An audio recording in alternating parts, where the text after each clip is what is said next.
Herzlich willkommen zu einer neuen Folge Viva la Movilusion, der Podcast. Heute wird's grausam, grauslich, grauenhaft, grauenerregend, graubar, graumeliert. Mehrer Grausachen fallen mir nicht ein. Ich darf auf alle Fälle sagen, dass alle Kinder, die zuhören und in diesem Fall auch zuschauen, weil wir machen heute ein Video, ausschalten, weil der Corby extrem hässlich ist. Danke. Damit begrüße ich den Corby. Hi Corby. Ja, hi Kani, ich hätte dich fast gar nicht erkannt. Ich mich auch fast nicht. Du hast jetzt einen Bart stehen lassen, gell? Habe ich mir jetzt stehen lassen, ja, seit kurzem, seit ungefähr 3 Tagen. Okay. 3 Tage. Ich sage Servus Mike. Na, der Mike ist ja wieder mal nicht dabei. Das ist ja unglaublich. Das gibt's ja gar nicht. Wer hätte das gedacht, dass der Mike nicht dabei ist? Wir sagen mal, Servus zum Seppi. Seppi! Servus, grüß euch. Applaus für den Seppi. Danke. Okay. Gut, danke. Das hat lang gehalten, das ist schön. Ja, ich habe keine Kosten und Mühen gescheut. Nein, das merkt man auf alle Fälle. Warum sind wir heute da? Ich hab's euch vorher schon gesagt, grauenhaft, graulich, grauenerregend, weil es ist Halloween. Die schönste Zeit des Jahres. Für manche und für andere die grauslichste Zeit des Jahres. Und jetzt habt ihr von uns letztes Jahr schon ein Halloween-Special gekriegt, heuer kriegt es wieder, aber eben mit Video. Videokostüme, hey, Leute, Alles ihr wisst am ja gar Start. nicht, wir haben ja hier jemanden extra für die Kamera, Make-up-Artist Make-up-Artist da, da. also das ist... Danke an Ina fürs Schminken von Corby, weil ich hab mich selber geschminkt. Und danke an Chris für Kamera. Genau, das sehen wir dann am Ende, Genau. ob man da dankt oder nicht. Er benutzt gerade unseren Viva la Movilusion Tiger als Kisten. Ich wollte eigentlich irgendwo als Werbung einstellen, aber jetzt ist es schon zu spät. Jetzt liegt er schon da. Ja, vielleicht, bevor wir anfangen, über das eigentliche Thema zu reden, weil die Leute sind ja bestimmt auch total gespannt, über was wird's wohl gehen. Wobei, wenn man auf YouTube draufklickt, dann wird man schon sehen, um was es geht. Da die nicht, ich darf es einfach nur Halloween Special 2022 nennen. Okay. Und das dann, ist dann mysteriös, ja. das ist richtig. Treehouse Das, Special. genau, das verstehe ja. ich auch nicht. Treehouse of Movilusion. Ja, Havateri. Ja, ich wollte eigentlich fragen, was wollt ihr eigentlich da darstellen? Also ich bin so aus der Tür gegangen wie immer. Ja, will ich gerade sagen. Ja, und dann hat mir dieser grüne Typ von hinten backt. Und jetzt steht er und irgendwas bloß mir ins Knack. Also, Ja, und für Keine Ahnung, die ja. Leute, die nur zuhören, dieses Geräusch, das der Seppi die ganze Zeit von sich gibt, das hört irgendwann einmal auf. jetzt, hoffen wir. jetzt ist Wir machen nicht so ekelhafte Stimme. Hey! Ja, und ich bin ja bekanntlich gern als Frau verkleidet. Ja, das stimmt. Bei uns in der Ortschaft gibt's leider nur einen sehr kleinen Drag-Queen-Kreis, darum benutze ich dafür immer Fasching und Halloween, dass ich mich Aber als wir Frau von verkleiden Viva la kann. Movilusion Genau, wir setzen uns ein. dafür ein, Dass dieser Simbach einen größeren Drag-Queen Zulauf kriegt. da muss der EV her. Da muss ja e.V. her, ja. Drag-Queen e.V. Simbach. Und ich bin Chuckys Braut. Ah, Ich bin Echt? einfach, Ah, ja. okay. Hat man nicht gemerkt, oder? Na? Ja, Jetzt jetzt meine eher so Schminke. ins Black Metal-Ding Lager. Bin ich auch, ja. Ich habe überlegt, ob ich als Mayhem-Sänger gehe. aber das Also ist die nicht Witze machen wir die, nicht, weil die stehen sich über gegenseitig ab. das ist nicht die Originalgröße. Von der Chuckys Braut? Ja. Von die Titten her schon. Magst du die klangen? Nein, das machen wir dann in der OnlyFans-Version. OnlyFans. Es gibt übrigens genau eine Zweitversion von unserem Video, und zwar auf OnlyFans. Genau. Da können wir dann sichere Sachen. Da ist der grüne Typ dann nicht mehr aus Plastik. No. Oh, jetzt lasst ihr schon nach, gell? Ja, ist Das richtig heißt, schlaff. mal wieder anschalten. Ach ja, was haben wir letztes Jahr gemacht zu Halloween? Da haben wir ein Special Achso, Aufzählung ich darf gemacht. nicht sagen, was ich bin, oder was? Du hast doch gesagt, du gehst aus wie immer. Ich hab dir das geglaubt. Also doch, man muss sagen, die Leute, ihr kennt das wahrscheinlich nicht, aber mein Bart, der ist aufgemalt, also der hier. Der ganze? Ja. Es hat 3 Stunden gedauert, Das war aber irre, weil es Ino halt auch nicht gescheit kann, das muss man mal dazu sagen. immer wieder von vorn. Immer wieder, ja. Na, ansonsten, ich bin hier Pirat, Schrägstrich, Assassine, Schrägstrich, der coolste Typ überhaupt. Black Flag ist das dann, oder? Piratenassassinen waren Black Flag. Was ist ein Assassin eigentlich? Ja, im so in der. Du hast mit dem Fuß. Geht schon wieder los. Onlyfans.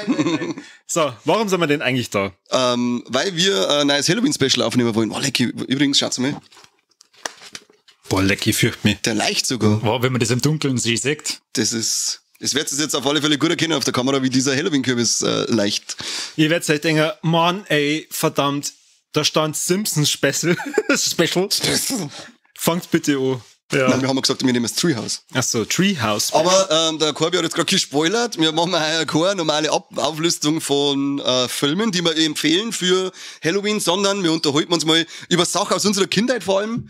Früher haben wir es geliebt, als wir, wie alt waren wir da, 14, 15? Oh ja, oder Sim. Oder Sim, oder, ja, sehr jung auf alle Fälle. Und in unserer Zeit war Simpsons das Nonplusultra, was es halt an lustigen Zeichentrick gegeben hat. Mittlerweile ist ja der Markt überschwemmt. Das ist ja ein totaler Overload. South Park, Family Guy, American Dad, Cat Dog. Ja. Das ganze Burgers. es war einmal das Leben, also diese ganz lustigen Sachen. Was? Drum haben wir uns gedacht, Simpsons einmal ein bisschen mitnehmen. Unterhalten wir uns mal über diese Halloween-Special-Folgen, die es in jeder Staffel einmal gab. Und Da muss man dazu sagen, auch dazu sagen, 150 Folgen Viva la Movie-Illusion und wir haben eigentlich die Simpsons bis jetzt immer nur sehr spärlich bis gar nicht behandelt. Das liegt wahrscheinlich an der mangelnden Kinoumsetzung in der Zeit. Es gab einen Film. Ja, aber nicht in der Zeit. Nein, das nicht, das stimmt. Aber es gibt mittlerweile über wie viele Staffeln? 33, 34? Ich weiß nicht mehr genau. Ja. Und wir haben mal gesagt, wir machen das, wenn wir uns alle drei drauf committed. Das ist Englisch das Wort für vereinbart. Ja, das so in die Eier mit deiner scheiß Committerei. Und dann, also ich hab alles gesehen. Ich hab vergessen, dass ich mir Notizen mache. Kani, wie schaut's bei dir aus? Ich hab nicht alles gesehen, hab mir dafür aber auch keine Notizen gemacht. Und ich hab mir Notizen gemacht, habe vergessen, dass ich mir irgendwo so schaue. Sehr schön, Schau mal, was sehr da schön. bewerten kann. Ja, genau. das wird auf alle Fälle eine ganz brunstumme Folge, aber es hat sich ja nicht anders gewohnt und ich hoffe, es zahlt dafür. Gut, dann fangen wir doch einfach mal an. Du hast es ja auch schon gesagt, seit der 2. Staffel gibt's erst diese Halloween-Folgen und bei der Sichtung muss ich sagen, die ersten 10 Staffeln, die ersten 10 Staffeln, die habe ich schon 1000-mal gefühlt gesehen. Ja. Und danach wird's immer schlechter. Ja, das stimmt, ja. Ich muss ganz ehrlich sagen, ich bin nicht über Staffel 10 oder so hinausgekommen, glaube ich. Also Ja. Ich hab dann meine 5 Favorites schon benannt gehabt. Und dann habe ich auch abgebrochen, muss ich ganz ehrlich sagen. Abbrucher, so schlimm. Abgebrochen. Und warum? Weil es eigentlich zu grausam war. Ja, es ist einfach zu gruselig für mich. Ich bin das nicht mehr gewohnt. Ich kann mit sowas nicht mehr umgehen. Das war echt schlimm. Ja. Das war wirklich schlimm, ja. Vor allem schlecht teilweise. Es ist so, also ich glaube, ich war so bis Staffel 13 war ich dabei und das waren ja so die Sachen, die ich damals schon gesehen habe. Ich habe damals noch nicht kapiert, dass Simpsons eigentlich dass sie überhaupt irgendwie in Staffeln aufgebaut sind. Ja, die haben einfach immer da Ja, und auf einmal hat es einmal 20-jähriges Jubiläum gegeben und dann hat es irgendwie so 20er-Special gegeben und dann wieder Staffel 26 und ich habe überhaupt nicht mehr auskennt. Ist aber nichts Neues. Aber wirklich so ab 13, 14 ist das abgeflaut. Ja, aber wo habt ihr früher immer Simpsons gesehen? Wahrscheinlich wie ich pro 7, oder? Ja. Tatsächlich habe ich das erste Mal Simpsons auf ARD oder ZDF gesehen. Das ist nie gesehen. Ja, wie doch, alt bist ganz du? am Anfang. Ja, Lüge. eben. Wie alt bin ich? 100.000 offensichtlich, weil ich war ungefähr, weiß ich nicht, 5 oder so. Also die erste Staffel ist auf alle Fälle auf Und dann ZDF hoffentlich gleich eine Halloween-Folge. Nein, Ja, weil es nachdem das die 4. Folge, erste Staffel die erste Staffel zweite Halloween-Folge Staffel, ja. gegeben. Das vorbereitet. Wo es auf alle Fälle, ich möchte jetzt kurz einmal Schelte an Disney Plus rausgeben. Gibt's ja, also wenn ihr Bock habt, dass euch die ganzen Halloween-Specials anschaut, Horror-Simpsons-Sammlung auf Disney Plus, denkst du, geil, fange ich an zum Schauen, dann musst du aber, damit du da immer wieder auf die nächste Folge kommst, spielt die eine Folge ab, dann musst du wieder ausgehen, zurück ins Menü gehen, wieder einige in diese Horror-Sammlung und dann die nächste Folge aus, wenn wir jetzt dumm sind, dass einfach nur diese Horrorfolgen nacheinander laufen lassen. Ah Gott, hat mich das genervt. Das ist Schreibt Disney tatsächlich... nicht so. Ja, da ist Disney, ich sage, ich hab zu viel Geld, wir kriegen nicht mehr einen Pressezugang für Kinofilme. Usability leider mal einstellen, die sagen, Ja. okay, wie schauen sie die Leute das eigentlich an? Manchmal habe ich das Gefühl, okay, Umständlich. die sagen, okay, machen wir doch das Halloween-Special jetzt dann für Halloween von den Simpsons, ist doch super, dann heißt das Ding nicht einmal so. Nein. Das heißt das Treehouse-Special, weil jetzt hier einer von meinen einzigen Wissensfacts, die ich hier hab, die du wahrscheinlich bei dir in die Notizen hast, oder? Es heißt deswegen Treehouse-Special, weil In der ersten Folge. in der ersten Folge in einem Baumhaus Und der nur Bart in der ersten verzählt. Folge übrigens. Nur in der ersten Folge, ja. Nein, ich hab's einfach nicht alles gesehen. Ja, alles, was nach Staffel 13 passiert ist, existiert. Das Ja. ist eh Bullshit gewesen. Nein, es gibt mindestens eine Folge, später so in die 30er, wo es dann einmal nur mehr in einem Baumhaus sind. Ah, Okay. okay. Gut. Ist gut zu wissen. Ja. Ich sehe jetzt schon unsere Zuschauer, die da sitzen und sie denken, bis jetzt war es noch nicht witzig. Das ist der Klassiker. Ich wollte gerade sagen, Klassiker. das Ding ist doch seit 150 Folgen. Aber wir sind ja eigentlich ja Filmkritiker, wie du immer wieder Ja, wie betonst, immer wieder seriös. betont, wir sind Fachmänner, Fachpresse, Fachkritiker. Benutzen wir gern Wörter wie mediocre und committed, nur damit wir eloquent wirken. Und deswegen übergebe ich jetzt am Seppi und frage mal, was ist denn eines deiner Highlights gewesen aus diesen Trio-Specials der Anfangszeit, als wir noch jung waren? Zum Beispiel die Folge mit dem Evil Twin, mit dem Bart sein Bruder. Die war der Hugo. Der war gut, ja. Ist gut, wo siamesische Zwillinge haben, was der Bart hinten noch rausfindet. Und dann stellt sich aus, dass das einzig Menschliche gemacht haben und eben ins Dachboden eingesperrt haben, angekettet wie ein Tier und mit Fischköpfen gefüttert. Ja, genau. Den bösen Zwilling. Wie es 1000 deutsche Familien auf dieser Welt Ja, normal machst du es mit deinen Tieren, aber in dem Fall war es mit den Menschen. War das Ende ja ganz cool. Ja, die Folge Ja, ist super, ziemlich. weil natürlich findet man am Ende heraus, okay, der böse Zwilling war in Wirklichkeit gar nicht der Hugo, sondern der Bart. Sperren sie ihm dann nicht nach? Ja, der Bart muss dann in den Zwischenwänden leben. Und der mit dem Besen ohne Haut, oder? ja, da haben sie dann so ein komisches Schiebegitter und da lügt er dann aus. Sie waren ja allgemein, ich muss ja sagen, am Anfang haben die tatsächlich auch teilweise ein bisschen so gruseliges Flair gehabt.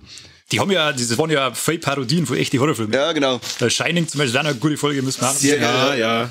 Freddy Krüger. Freddy Krüger war Wo er dabei. dann durch die Tür bricht und dann sagt, hier ist Johnny und das ist gar keiner im Raum. Dann jeden Raum einen anderen crazy Namen. Und in der allerersten Folge war ja sogar, haben sie sogar The Raven, der Rabe vom Edgar Allan Poe, Ja, genau. adaptiert Ja, gehabt. Sprach der Rabe? Die Kapitel gezeichnet, die Folge. Ja, aber das ist so eine ziemliche nah am Gedicht drauf. So Ja, sowas. furchtbar. Ja. Da denke ich mir, das ist verlorene Lebenszeit. Nein, das war super. Bis heute denke ich mir das. Gott, hasse ich die. Warum kümmerst du dich eigentlich nicht um Kamera? Oder war wenigstens ein lustiger Kerl davon? Chris, wieder mit dir. Was? Ja, aber das mit Filmparodien geht auch später weiter. Also über die 10. Staffel hinaus gibt's immer wieder Filmparodien. Irgendwann kommt dann mal Godzilla. Ja, die habe ich auch noch King Kong gesehen. auch, oder? Haben wir auch irgendwas mal King im Kong, Hinterkopf? das ist sogar noch relativ früh. Ja.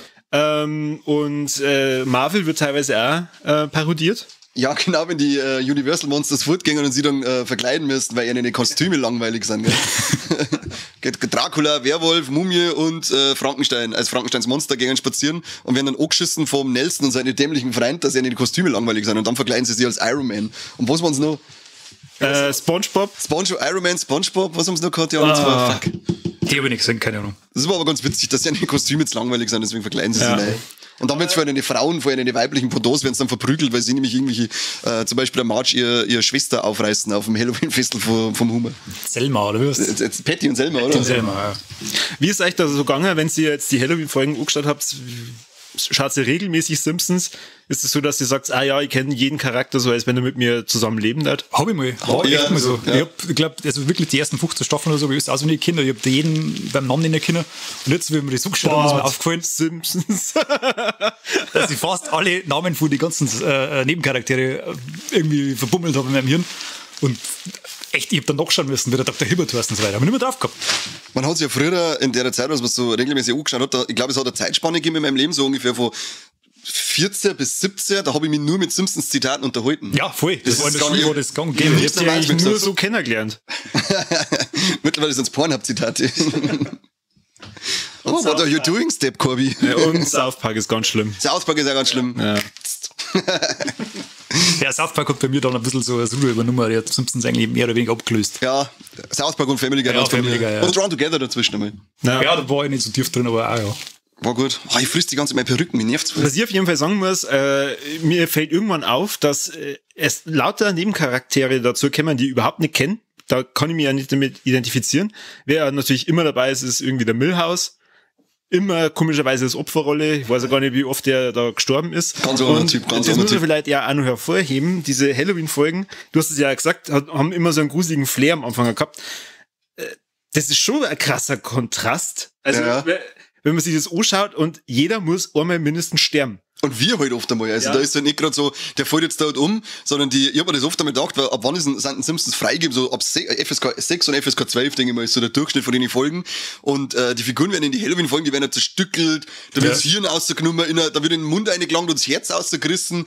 Also die wollen da, vor allem in die alten Folgen, so bis zur 13. Staffel, sind die auch atmosphärisch teilweise, obwohl es so witzig ist, aber trotzdem mal gruselig, wollen die aber auch gern mal ordentlich blutig sein, die Teufeln. Sie haben da aber einen Disclaimer immer vorgeschaltet gehabt, gell? Ja, die stimmt, erste Folge. genau. Also Es das hat ist immer immer geheißen- entweder das Marge rausgekommen oder so gesagt, jetzt wird's dann gruselig, Kinder ins Bett schicken. Wo, oder der sowas. Hummer, wo er dann auch noch sagt, für Leute, die sich gern beschweren, vor allem diese Kirchengänger.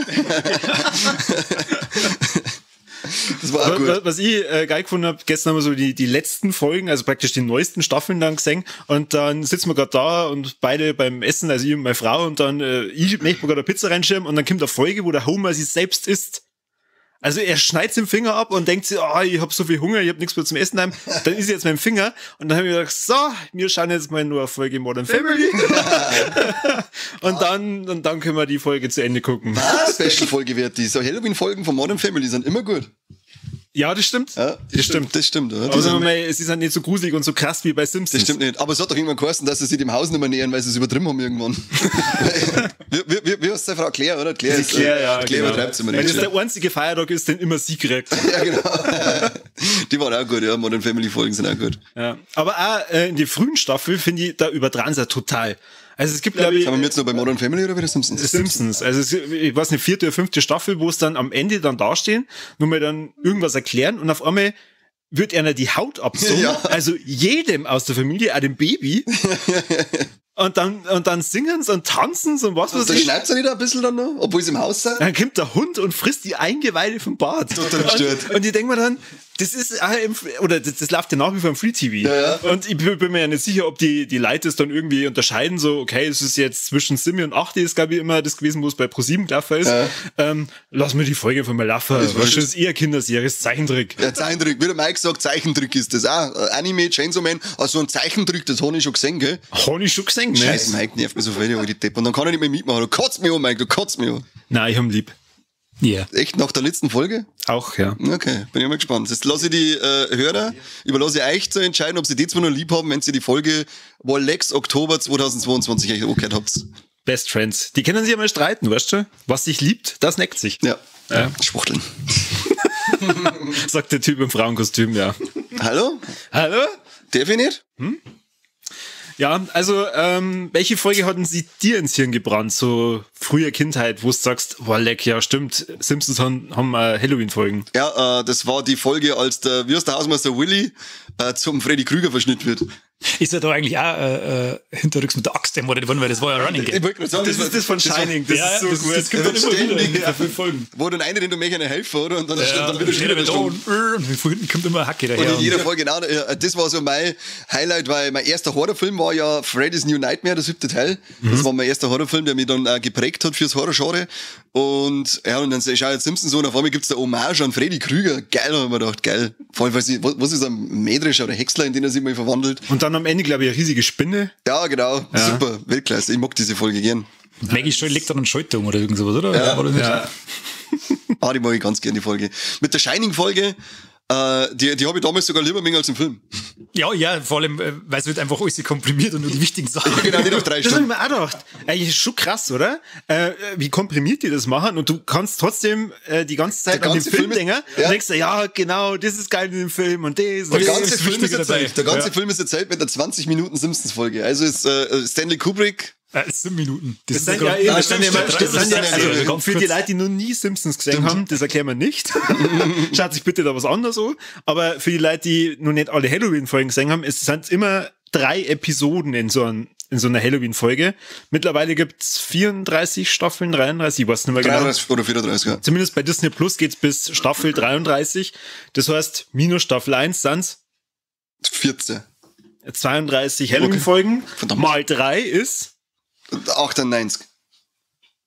Ich habe den Anfang verpasst, ich komme nicht drauf. Ich auch nicht, keine Ahnung. Stimmt überhaupt. Ich hab nie Das gesagt- sind 98. Ich hab nie gesagt, dass ich gut in Mathe bin, ich hab nur gesagt, ich bin schnell in Mathe. Ah ja, genau. Also Halloween auch für Mathe. Und eigentlich haben wir ursprünglich gesagt, wir machen so eine Top 5. Du hast wahrscheinlich das tatsächlich Ich habe Top gemacht. 5 gemacht, aber Dummbatz. ich habe bei unserem letzten Cast einen 30-minütigen Monolog über Mikroplastik vorbereitet, der ist auch nicht zum Tragen gekommen, also geben das 50 ist überhaupt, schön. dass das Ja, heute muss nicht aber- passiert. Das wird so unser Running Gag, dass wir einen Seppi einladen und verzeihen wir ihm, was wir tun, und er bereitet sich voll wie ein Arschloch. Und Wochenlang. Ja, am Ende, Total. am Ende darf er seine Ladung halt nicht ablassen. Am Monatsende habe ich nur 300 Euro verdient, weil ich nur mit Vorbereitung auf die Casts beschäftigt bin. Ja. Ja, was Nein. passt schon. Dafür wird das Fame. Aber Ja, haben, das ist, also im top, Endeffekt, top. wir haben es dann gelassen. Wir haben ja gesagt, es sind zu viele Episoden, wir haben ja zu wenig Zeit, weil wir haben ja das Ganze erst vor einer Woche besprochen, dass wir das machen. Vor 6 Wochen. Genau, wir sind professionell vor 6 Wochen und der Chris hat dann das Skript geschrieben und Dino hat nochmal drüber gelesen, hat dann gesagt, das kannst du nicht machen und deswegen machen wir das jetzt halt nicht. Sie hat auch gesagt, wie soll ich den Bord schminken, das geht nicht, das schaffe ich nicht aufs erste Mal, hat er dann 24 Mal gemacht. Ihr müsst wissen, Ina hat gerade einen Arm, darum schaut das alles so komisch aus, wie das geschminkt ist, aber es ist okay. Das ist okay. Ist okay, Ina, ist okay. Ina, trotzdem danke für den Einsatz. Danke, Ina. Danke. Und da ihr glaubt, keiner wird nie fragen, was ich so als Kind. Ja, ich wollte das jetzt dann echt machen. Ja, dann? Was hast du als Kind so geschaut, wie ich 20 war? Corby, wie lange gedenkst du jetzt nur in der Folge zu reden und die Leute zu nerven? Oder wolltest du eine andere Frage? Ich wollte eine andere Frage. Okay, dann, Corby, was soll das Scheißkostüm? Ich bin ein scheiß Assassinenpirat. Okay, Corby, was war deine Lieblingsfolge von den Simpsons Treehouse-Episoden? Als Kind. Als Kind? Als Kind war das die 3D-Folge, also da wo der Homer in diese 3D-Welt das Loch in der Linz, oder? Genau, Mit der weil ich mir damals Schokolade dachte, oder? boah, schau hier. 3D Voll animiert. geil. Das war ja aber wie auch krass Toy für die Story. damalige Zeit. Das war irgendwo Anfang der 90er oder so. Ja, Mitte dann der war er in 90er. der Realwelt doch auch noch am Schluss, Ja, wo er genau. dann in dieses Erotikgebäck-Geschäft eingegangen ist, oder? Was soll das eigentlich? Erotisches Erotikgebäck. So ein Scheiß. Also Die war auch gut, ja. Die habe ich richtig geil gefunden. Ja. Die hat mir auch damals gefallen. War das die gleiche Episode, die in der Folge mit dem Mörderhaus war? Das Mörderhaus war die erste, oder? Nein, das glaube ich war später. Nein, das Geisterhaus war das erste. Ja, und das Mörderhaus war später, wo dann alles automatisiert ist. mit Pierce Pierce Brosnan seine Stimme, die sind dann im Ja, Marsch verliebt. stimmt. Hallo Marsch. Hallo Mann, genau. Oh, ich weiß nicht, ob ich mich vor dir ausziehen soll. Ich bin doch nur eine Maschine. Wo er dann alle Kerzen ummacht. Und dann, Wo dann Hummer mich dann häckseln lassen im Tisch drinnen. Auch wieder ziemlich krasser Tod. Ziemlich krasser Tod, beständig. ja, insgesamt, also wie die Figuren da teilweise sterben, Menschenjagd gibt's auch. Da, Ja, mit dem Burns, oder? ja, genau. Die gefährlichste Jagd überhaupt, die Menschenjagd. Wo ein Barney als Hummer verkleidet am Baum aber lässt, damit der den da schießt, oder? War Ja. das? Das ist immer so unter der Gürtellinie teilweise gewesen. Da hat mich ja manchmal interessieren, wie kämen sie immer auf die Ideen? Also die müssen ja da dann drin sitzen und dann entscheiden so, Halloween ist wieder, was machen wir? Du brauchst eigentlich nur 5 Horrorfilme anschauen. Ja, beziehungsweise, Aber du hast ja keine 5 gesehen, das wissen wir mittlerweile. Goonies habe ich jetzt gesehen. Ja, du hast gut gesehen. Ja, genau. Aber du warst da sehr fleißig, hat man dann gesehen, du hast da danach gleich noch das Stand by Me angeschaut. Ich hab mir dann Stand by Me angeschaut und bin dann total verheult und am Sonntag dann da gesessen und hab gedacht, ich hasse mein Leben so sehr. Ich will auch Freunde haben. Nee, mein Hund mag mich. Du müsstest öfter an seinem Arschloch riechen. Ich lade dann Kani nie wieder zu mir ein. Oder er sich zu mir. Ja, ein Geschenk für die Hochzeit ist noch nicht da, also ich muss noch mal gehen. Ja. Ah, dein Hund, ich freue mich schon. Ja, und was sagt's, was war so das Schlechteste an Halloween, was ihr da gesehen habt? An die Halloween-Folgen? Ja. Ah, fuck, Auf die Frage war keiner vorbereitet. Ich Jo. weiß. Nein, das ist ja einschließend, dass ich alle gesehen habe. es ist echt schwarz. Ja, von dem, was ihr gesehen habt. Es ist echt schwarz. Ich sage jetzt mich dazwischen ziemlich, also ab Staffel 13, ich hab's bis 28 oder so gesehen oder 27. Und da war so viel langweilige Grütze dabei, die für mich ja nicht mehr viel mit Horror oder Halloween zum Tun hat. Denn das ist es, was ich vorher gemeint habe. Dass die geschafft haben bis zu Folge 13 wirklich ja immer so, auch wenn es alles so spaßig ist und so locker erzählt wird, sie haben immer eine gewisse Art von Atmosphäre dabei gehabt. Das war ein wenig gruselig und das hat sie irgendwann komplett verloren. Das war dann irgendwann nur noch dämlich und Slapstick und so ein Mist. Deswegen muss ich sagen, Gruselig beziehungsweise drüber. aber wie gesagt, also für mich trotzdem ein wenig so eine gruselige Atmosphäre. Ich sage, für Kind, das ist jetzt mit kind, als Kind gesehen haben, mit so 7, 8, 9 bis 12 Jahren, wenn du das sagst, dann gruselt die das auch ein bisschen. Und das haben sie ab der 13. Staffel, finde ich, fast komplett verloren. Es war ganz schwer, dass ich da noch irgendwann einmal gesagt hätte, jetzt ist es nochmal ein bisschen so wie früher. Es ist, ja, ziemlich, es hat sich für mich ein bisschen in die Belanglosigkeit verlaufen. Das geht mir aber mit der ganzen Serie, so muss ich ganz ehrlich sagen. Also irgendwann war das, ich habe mir das damals angeschaut, wie dann, ich weiß es nicht mehr, wann es genau war, irgendwo 15. Staffel oder sowas, wie dann die neue rausgekommen ist, und habe mir die angeschaut und mir echt gedacht, wenn das jetzt eine neue Serie war, die darf ich mir nicht weiter anschauen. Niemals, Und nein. ich kann mir auch nicht vorstellen, dass die nur so erfolgreich gewesen wäre, wenn die da angefangen hätte. Also das ist irgendwann in der Mitte dann nochmal so komplett gebrochen, finde ich. Da Also hätte für mich ich, da zumindest. hätte ich lieber länger Futurama gehabt. Ja. Ja. Wobei, kann man vorstellen, dass Futurama heute auch nicht mehr so gut funktioniert wie damals. Mit dem Bender, der geht immer. Ja, Der natürlich. Bender ist im Endeffekt der Kanye als Roboter. Hurt gern im Drogen, Braucht ständig Alkohol. Alkohol, Drogen, Huren. Ziegern. Ach Mann, ich will gar mehr der Huren erwischen nicht. Ich hab schon wieder Heim und das ist alles, was ich erwische. Ja, voll geil. Also ich finde, eine meiner unliebsten Episoden von den Halloween-Folgen, das ist die Episode, wo es irgendwie die Kinder zu Pasteten verarbeiten, oder da geht so eine Geschichte rum. Irgendwie in der Schule, dass da irgendjemand die Kinder wie Ratten oder so Ist das nicht da, wo sie Burger draus machen, damit sie immer ein gutes Essen in Lehrer, der Kantine haben? Na, da kommt ja immer so komische Melodie. Ich glaube, es ist auch wieder eine Anspielung an einen Film, den ich nicht kenne. Aber Du hast doch insgesamt in deinem Leben 3 gesehen? Das machen wir später schon. Guter Freund. Jetzt hat er gerade noch das ist klar. Jetzt klang halt nicht immer unten hin. Warum nicht?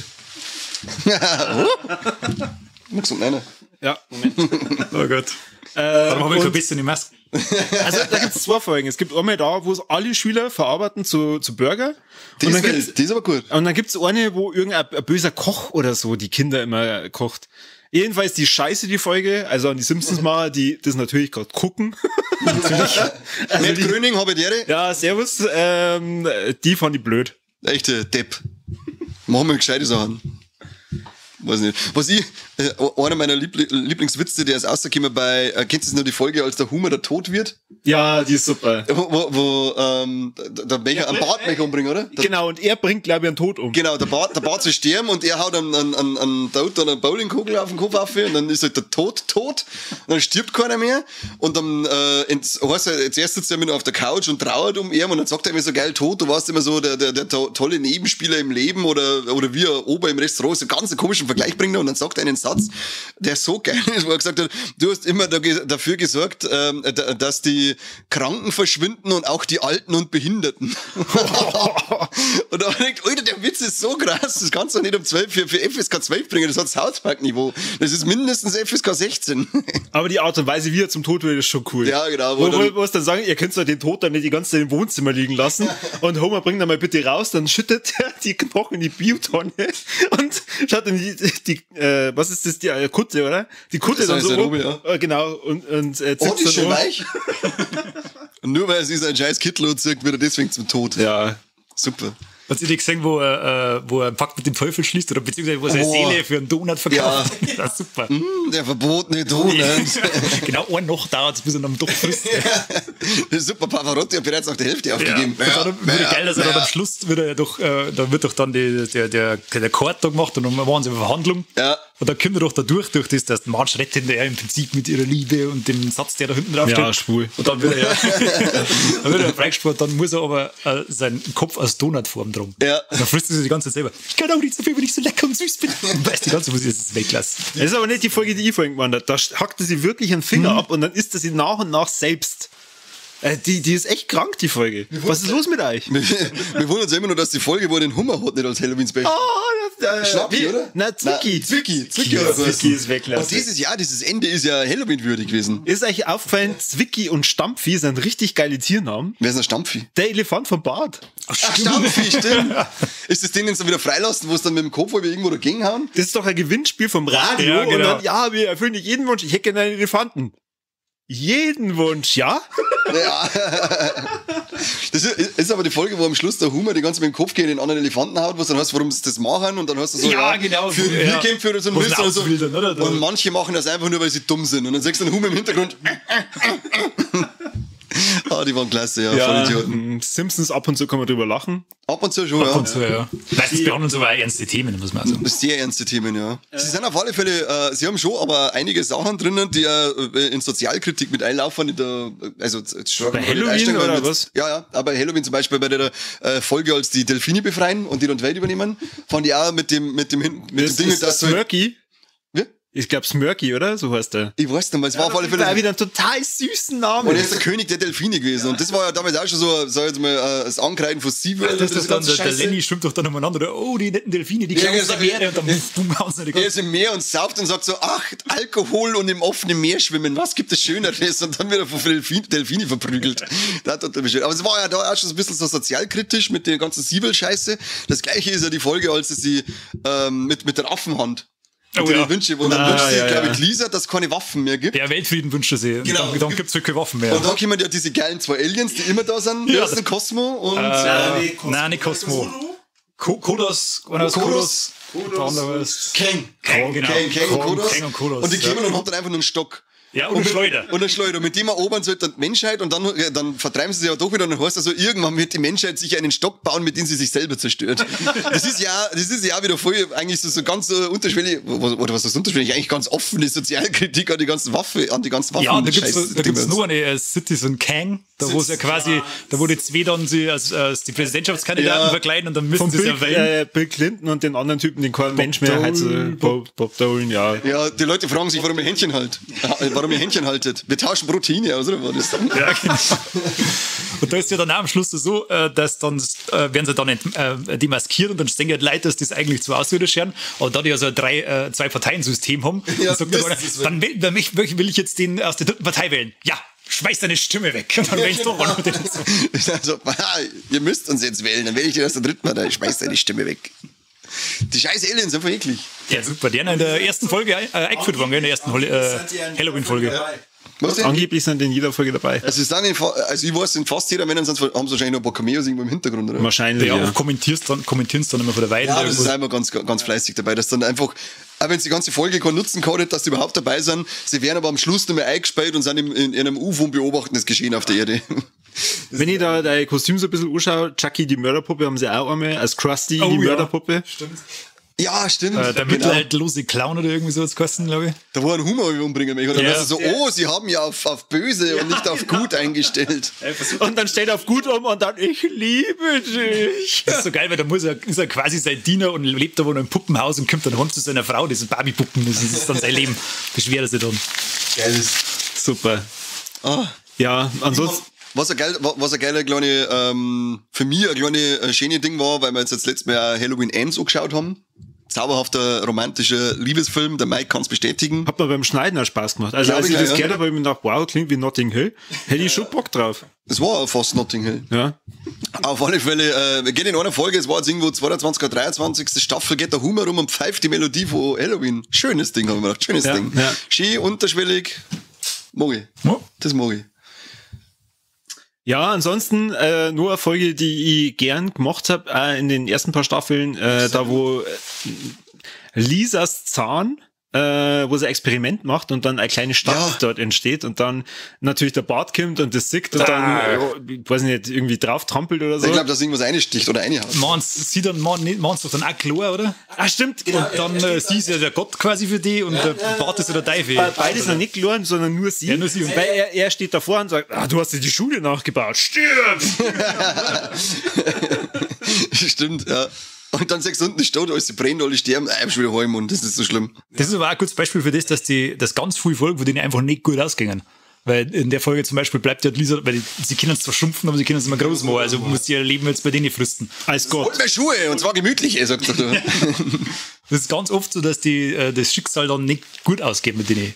Das ist bei die Hälfte, aber ich weiß jetzt nicht mehr, ob es später auch noch so war oder ob das auch bei diesem Wechsel, wo ich vorher schon gesagt habe, von dem nicht mehr so gruselig, ab Staffel 13, ob das da auch noch regelmäßig so schlecht ausgegangen ist für sie. Da bin ich mir jetzt nämlich nicht mehr sicher. Das weiß ich nicht, aber am Anfang war es auf alle Fälle so bei ganz vielen Folgen dabei. Beim Shining erfrieren sie auch am Schluss, mehr oder weniger. Der Drang zum Morgen steigt, wie war das, ohne Bier und ohne Fernsehen dreht Humor durch, oder? Genau, wo es dann alle erfroren oder angefroren da sitzen und nur so einen tragbaren Fernseher vor sich haben und auf einmal geht der aus. Genau. Das ist so geil, weil der Mr. Burns stellt ja die Ei, also, dass sie so auf die Lodge aufpassen und dann nimmt er allen Alkohol und Fernsehen mit und schneidet das Fernsehkabel durch, dass diese Primitivlinge auch arbeiten den Winter über. Weil nur wenn sie das haben, arbeiten sie nämlich nicht. Das ist stark.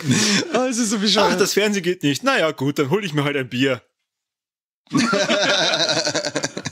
Stell dir mal das vor. Ja, die Hölle. Stell dir mal das vor, es ist das jetzt schon die Hölle, gerade zu machen. Aber irgendwo zum Sein, ohne Bier und ohne. Ich glaube, es hat eigentlich keinen Spaß auf der weggehen. Nein. Nicht stark. Macht mir jetzt gerade ein bisschen depressiv. Wir Schweigeminute. Wir sollten irgendwas anderes reden, weil ich weiß nicht, wie ich weitermachen soll. Ich habe jetzt auch total den Faden verloren. Mir geht's so schlecht. Ich hab ja vorhin gesagt, diese 3D-Folge aus den ersten Staffeln hat mir so gefallen. Ihr habt's ja, oder du hast zumindest ja ein paar neuere Staffeln gesehen. Und da gibt's ja immer wieder diesen Bruch. Es gibt da eine Toy Story-Folge. Also da ist es auch wirklich komplett durchanimiert und die Spielzeuge bringen irgendwann einen Bart um, weil der Bart natürlich mit seinen Spielzeugen so umgeht, wie man mit jedem Spielzeug umgeht. Schützend, original verpackt, wie man er steckt in Mikrowelle. Okay. Kann ich nicht nachvollziehen, da ich nicht durch. Tja. OVP? Ja. Pflicht. Und dann, weiß ich nicht mehr genau, sie verwandeln Erm irgendwie in ein Spielzeug und dann 4 Zeilen sind da und ja. Was halt Spielzeuge so machen. Ja, 4 Teilen, ein Klassiker, ja. Eine der besten Episoden für mich war ja damals diese Gremlins-Episode. Boah, furchtbar. Oh, du, wir haben einen Gremlin an der Seite. Also da war ein Bus quasi immer wieder, wo Ja, nur der genau. Bart sägt, oder? Und dann greift er Wo der Hans Maulwurf von der Seite dann ist und so, das haben wir gleich von oben dann so, oh nein, ich hatte gerade die letzte Rate bezahlt und dann reißt er. Ja, oder fährt er ganz lang vor auf dem Baum zu, Ja. bleibt dann kurz davor stehen und dann kurze Pause. Jetzt reißt er. Also für mich ist das nicht die beste, aber wirklich die gruseligste Folge. Zumindest aus Kindheitssicht, weil ich weiß nicht, ob ich das in dem Podcast schon jemals erzählt habe, aber ich habe tierische Angst vor Gremlins gehabt. Nein, glaube ich, das hast du nie erzählt. Warum? Ich weiß nicht, ich Mir habe wundert, dass du die Filme überhaupt ich gesehen habe hast. den Film immer nur Filme? als Ausschnitt im Fernsehen gesehen und dann habe ich irgendeine Szene gesehen, wo ein Gremlin beim den Zahnarzt irgendwie K.O. gehauen hat und dann an den Typen, der halt dann gerade auf dem hat er Sitz saß. umbunden? Genau, und dann so mit so einem Messer dann oder Mit dem Bohrer, glaube ich, kommt auf dem hier. Ja, und Gremlins 2 ist ich habe das. die ganze Zeit gemeint, bei meiner Oma oben in der Speise, da wo die Süßigkeiten sind, ist so ein Gremlin und wenn ich da reingehe, der bringt mich um. Und dann gab's dann noch das Viech bei die Simpsons und dann habe ich mir gedacht, scheiße, die gibt's echt. Ja, da trammt er ja am Anfang, oder? Trammt er vom Flugzeug, dass er an einem Flugzeug hängt, der Gremlin. Ja. Und dann macht er, oder hat er es von Haus aus trammt, dass er am Bus war? Das weiß ich jetzt nicht mehr genau. Auf alle Fälle sind ja ein paar Sachen, die er trammt hat, passieren ja dann echt und dann ist ihm der Gremlin dran.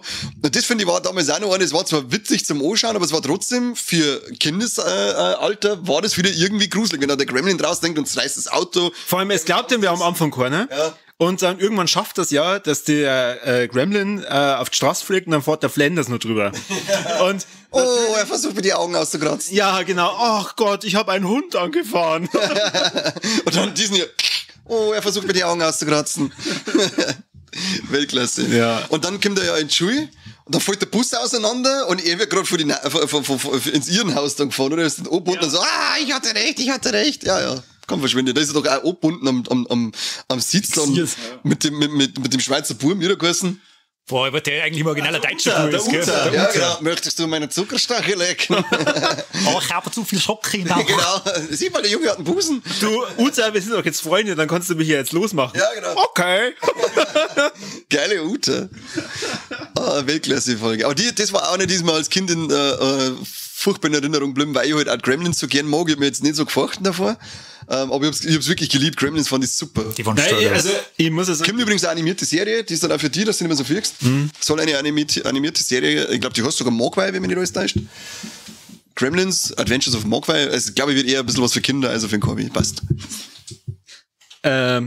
Ich muss aber auch sagen, diese ganzen Popkultur-Anspielungen, die haben sie ja bis jetzt zum Schluss auch durchgezogen. Oder was heißt zum Schluss? Es gibt ja Simpsons nach wie vor. Und habt ihr die Stranger Things Folge gesehen? Leider nicht, weil bin ich noch nicht gekommen.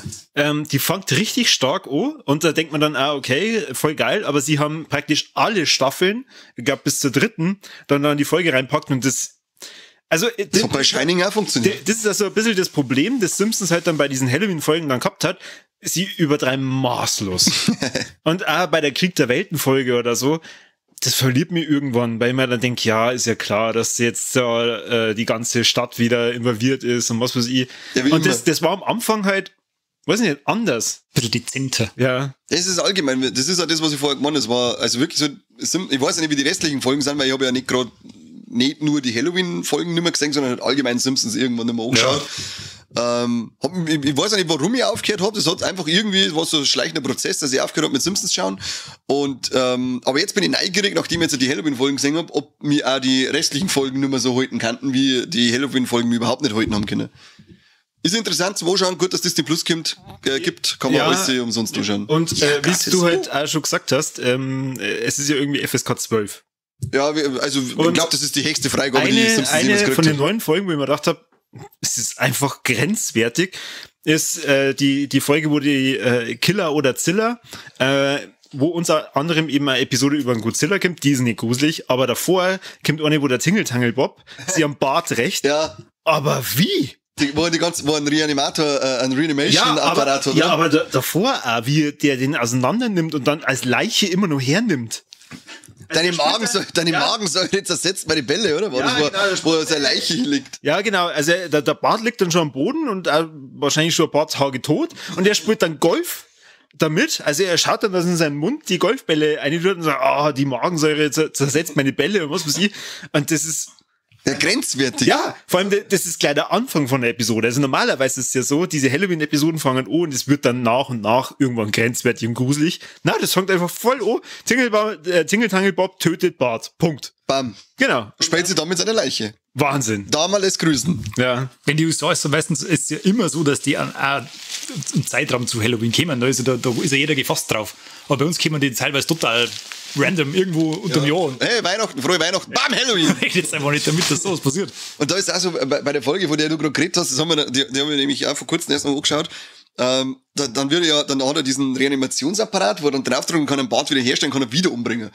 Und dann jemand schluckt das so drauf ein, so, du stirbst ja nicht gleich, ja, ich bin das untötbare Kind, Mann, weißt du, und dann schluckt er mal mit dem Baseballschläger tot, aber immer wieder schluckt er auf dem Ei und der Bauchhaus und Eingeweide aus, dann wird er zerteilt und gevierteilt und verbrennt und sämtliche Todesarten. Dann finden die restlichen Simpsons den toten Bart und es ist aber auch nicht so, dass jemand sagt, ja, vierte Gott, jetzt ist der tot oder so. Nein, oder da bringt das der Humor einen guten Witz, weil steht der Bart liegt ja zerstückelt da. Zerstückelt, also wirklich. Und dahinter steht Reanimation steht da und dann sagt er so, was Reanimation? Ich finde, das ist ganz schön gut animiert.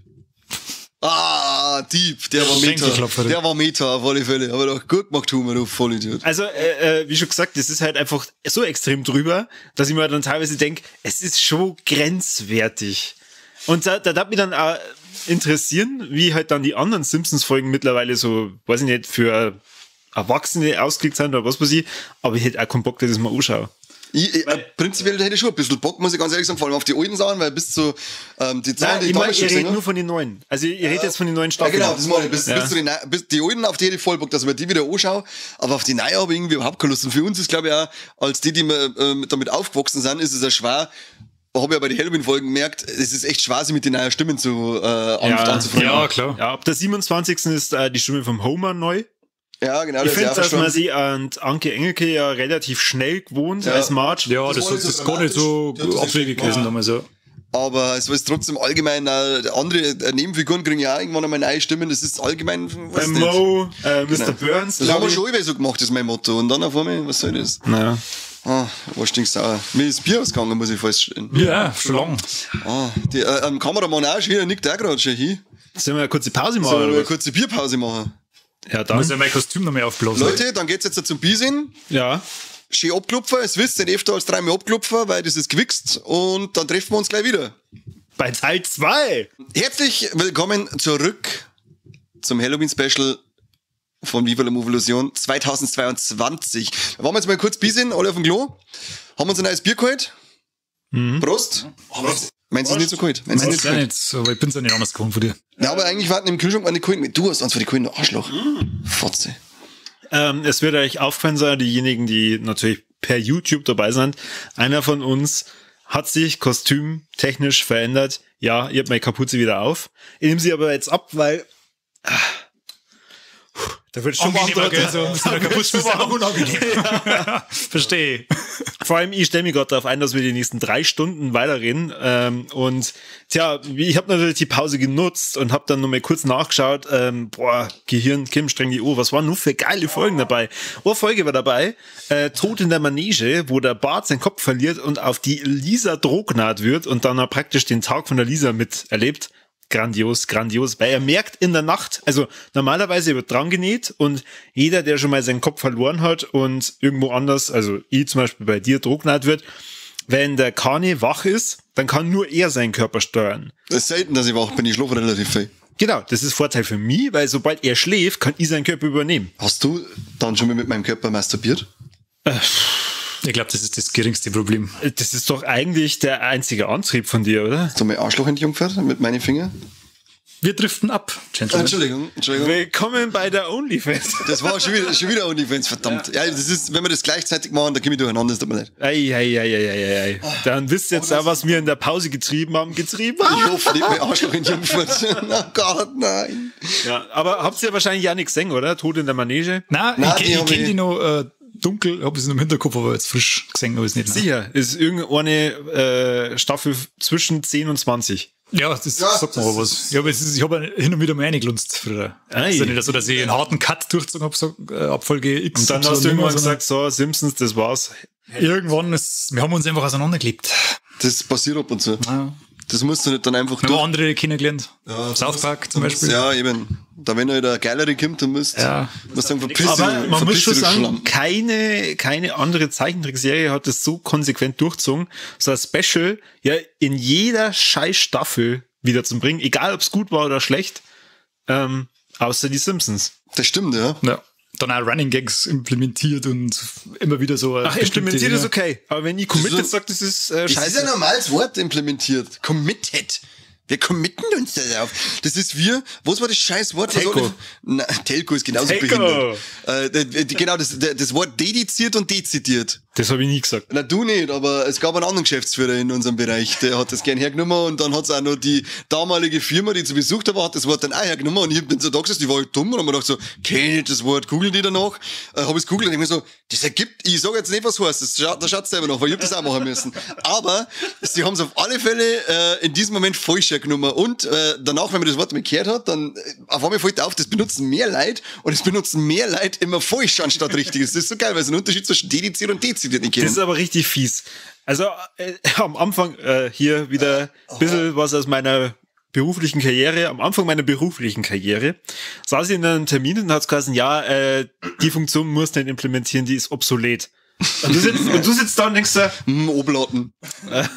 und du versuchst es auszuschreiben, schreibst dann auf, Funktion ist gleich obsolet und dann in Klammern hinter Google, Ausrufezeichen. Was ist Funktion? Genau, was ist Funktion? Ja, das ist immer dieses geile Abgewichste auf Fremdwörter, aber das haben wir eh schon öfter mal, glaube ich, thematisiert. Wie gesagt, wir sind ja Mediocre. ein Fachpodcast. Manche Daten uns als mediocre bezeichnen, ich darf uns als erhaben bezeichnen. Also ich hab nur kurz vorher gehört, nachdem ich gegoogelt hab, nachdem ich die Einladung gekriegt hab. Musst du googeln, weil wir sind mal so drüber, das versteht uns keiner. Ja, Das ist heftig. Ja. Zurück zu den Simpsons. Was ist eigentlich nur die Folge, da war auch so ein geiler Witz wieder mal, bei Simpsons machen sie ja ganz oft lustig über Religion.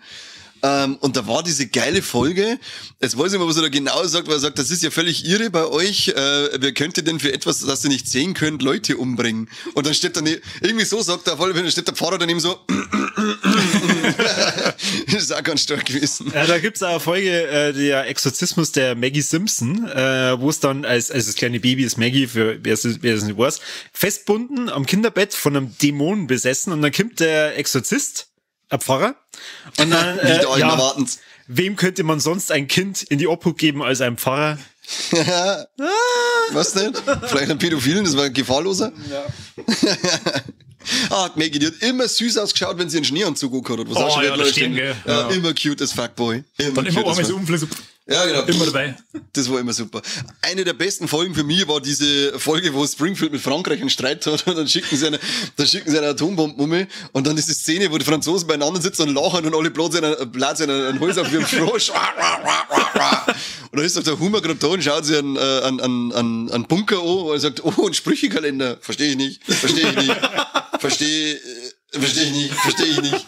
Das ist auch super. Wo er dann der einzige Überlebende ist in Springfield und dann haut er ständig alle. Er mournt, Der meint, das ist der Einzige und dann fährt er durch und dann haut er immer alle den Kopf runter, weil sie nur noch Skelette sind und findet das geil. Das ist ihm vollkommen wurscht, also jetzt alle tot sind und er so geht ins Kino, hey, der Kopf ist im Bild und haut ihm den Kopf runter und dann lacht er noch geil drüber. Neutronenkrieg. Neutronenkrieg war's, ja. Das ist geil. Wo der Eiffelturm, oder? Klappt auf Zeiten, dass er Atomraketen rausfliegen kann. Das ist so geil bescheuert. Da waren Der Bürgermeister von Simpsons, von Springfield, hat den Streit angefangen, genau. Was war denn wieder der Grund? Die Debatte war die ganze Zeit, er hat irgendeinen Witz über die Franzosen gemacht, weil die alle ausschauen wie Froschköpfe. Ja, genau. Und dann der geile Witz, was alle lachen. Da war's noch witzig. Ja. Finde ich rassistisch, ist nicht woke. Ja, Weiß man nicht. Wenn es nicht woke ist, dann bin ich raus. ja, genau. Also die Folge nicht anschauen. Nicht anschauen, geht gar nicht. Na, ansonsten, ja, ich habe echt versucht, dass ich das alles anschaue und dann im Gedächtnis behalten und habe mir gedacht, ja, locker werde ich da 5 Best-of-Folgen raus. Muss ich mir gar nicht aufschreiben. Brauche ich gar nicht alles sagen, damit du drüber schmerzen kannst von Folgen lang. Nur schnell angeschaut ist, weil du hast ja vorhin das selber gesagt, das sind immer nur 20 Minuten, aber es sind halt 3 Episoden in die 20 Minuten und das dann alles zu behalten. Bei einer Episode schon schwer. Du hast ja vorhin, glaube ich, gesagt, das ja immer zu Halloween rauszubringen, das schaffen sie nicht immer. Bei uns nicht. Bei den Amis schon. Nein, die Macher selber sagen, okay, Halloween war schon, jetzt ist ja Thanksgiving. Das heißt, die haben dann zum Beispiel vom Thanksgiving eine Folge gemacht mit Apocalypse Now, wo alle Truthähne sind. Und da gibt's ja keinen anderen Dialog als so geil. Die Frage ist gestern erst aufgekommen, mein Neffe hat Geburtstag gehabt, ganze 2 Jahre alt geworden und dann ist irgendwie die Frage von irgendeinem anderen Onkel, der natürlich nicht so cool ist wie ich bin der coole Onkel, das ist ganz klare Sache. Beweisstück A. Beweisstück A. Auf alle Fälle hat der andere Onkel gesagt, Kein BH. wie macht der Truthahn? Und dann haben sie komische Geräusche gemacht und dann denken wir so, habt ihr das alle nie Asterix und Obelix in Amerika angeschaut? Gubbel, gubbel macht der Truthahn, ist doch ganz klare Sache, oder? Gubbel, gubbel, halt's doch euer Maul. Also an den anderen nicht coolen Onkel, verpiss dich von meinem Neffen, du Spaß. Genau, und die Frage, welches Tier wie macht, ist immer, wie macht der Fuchs? Irgendwie so, keine Ahnung. Ich habe ein lustiges Gift von Fuchs, das schicke ich dir. Okay, bitte. Das schicke ich dir auf alle Fälle, ja. Simpsons. Ja, das war das Thema, glaube ich. Simpsons war das Thema. Da haben wir Es vorher drüber gab eine geschmerzt. Folge, wo der Homer herausgefunden hat, wie er sich selber klonen kann. Und zwar Mit der Hängematte? Ja. Die war auch gut, ja. Genau, und dann ein paar Homers erschafft, die halt dann die Hausarbeit machen, was weiß ich, und der kann dann immer nur in der Hängematte rumliegen. Was war die Frage, wo einer stellt, wo es dann alle da schießt? Wer von euch hat verstanden, wie er sich klont oder so? Ja, genau. Wer von euch hat, und dann schießt er den ersten und dann so, wer hat's noch verstanden? Dann meldet sich Nummer an und dann schießt er den wieder und dann schießt er, dann melden sich noch 5 Leute, weil sie kapieren, dass erschossen werden. Geil. So bescheuert. Ja, wo er in der Zeit zurückreist, weil er einen Toaster eingelangt und dann richtet ihn wieder, ja, dann repariert er im Keller, er gelangt 2 mehr rein, das ist so geil, fliegt er komplett aus und dann ist er noch mehr drin.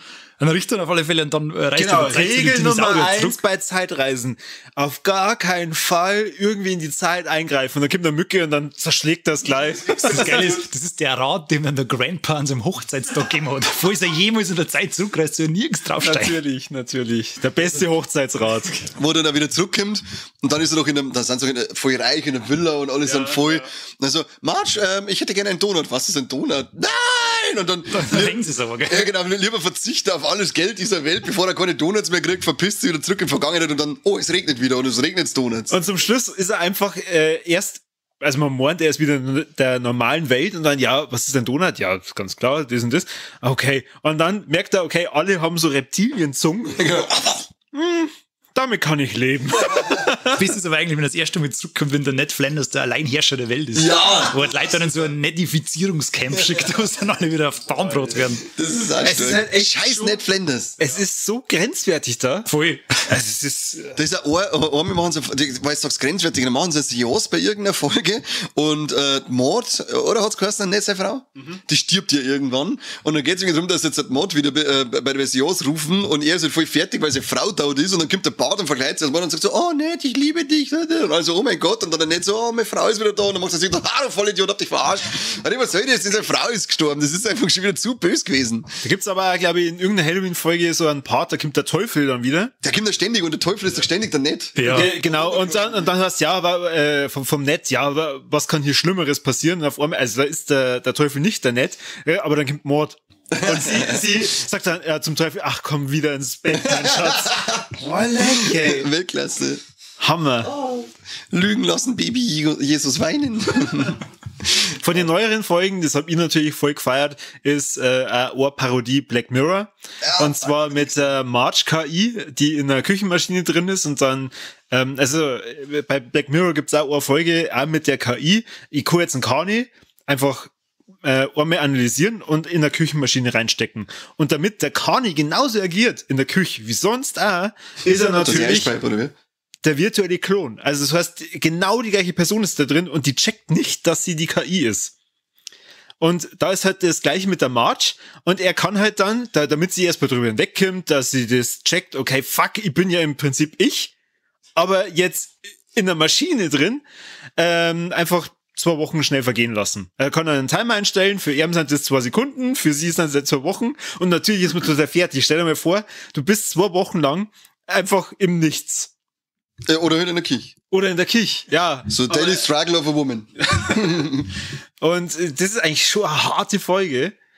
Und trotzdem irgendwie voll geil, weil ich das einfach lieb, wenn dann diese Referenzen dazu kommen. Deswegen als Stranger Things von die Top. Ja, die muss ich echt noch sehen, weil die hat mich interessieren. Ich finde es allgemein, weil es ja immer so geil wurscht ist bei dieser Klonfolge, die du vorher erzählt hast. Da kommt ja dann auf, dass die Klone keinen Bauchnabel haben. Da kann man es erkennen. Und der Humor bringt dann halt alle um und dann werden sie, heißt ja, sie bevölkern ganz Amerika und dann werden alle umgebracht. Dann liegt der Humor mit dem Arsch im Bett und dann lassen sie auch rein vor ihm und zieht ihm das T-Shirt aus und merkt, er hat keinen Bauchnabel. Fuck, das ist ja offensichtlich ein Klon. Und dann sagt er so, ja, möchtest du lieber Massage? Und dann so, oh, okay, passt. Einfach nur so, mein echter Mann ist tot, der Klon ist da, aber er massiert mich, ja, dann ist es ja okay. Wichtige Fähigkeit beibehalten. Ja. Das passt. Ja. Prinzipiell was so wurscht, ob die einen Bauchnabel hat oder nicht. Da gibt's da eine Folge, da stirbt er, aber er stirbt zu früh.